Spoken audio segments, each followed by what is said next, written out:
Kita masuki petai pertama, pemirsa sekeluarga di Musirawas ini kompak melakukan kejahatan nyetubui gadis yang masih di bawah umur. Modus perbuatan bejat ini ialah ajak korban melok ritual untuk gabung jadi anggota serta kuda lumping nyolaris.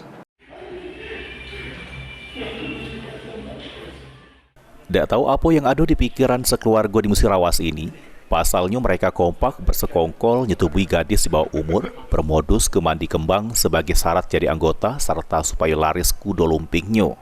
Kejahatan ini diotak Tumin yang merupakan pemilik kuda lumping asal warga desa Sumberkarya, kecamatan STL Ulu, Terawas, Musirawas.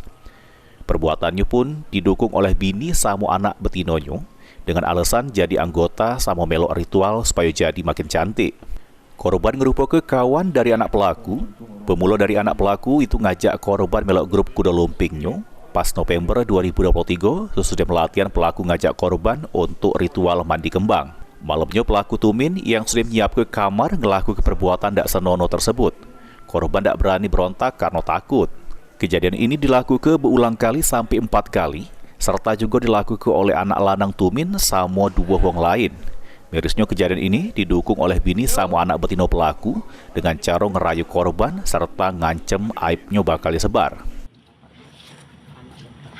Untuk mengeringrut penarinya itu dan korban disetubui dan dicabuli dengan cara memegang dadanya, itu alias buah dadanya korban. Kemudian pelaku Tumin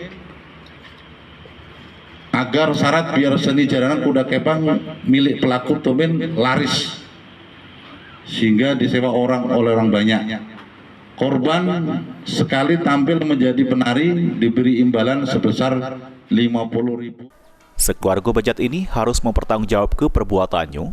Pelaku sama anak lanangnya ditahan di Polres Musirawas, sedangkan bini sama anak gadis pelaku ditahan di Polres Lubuk Linggau.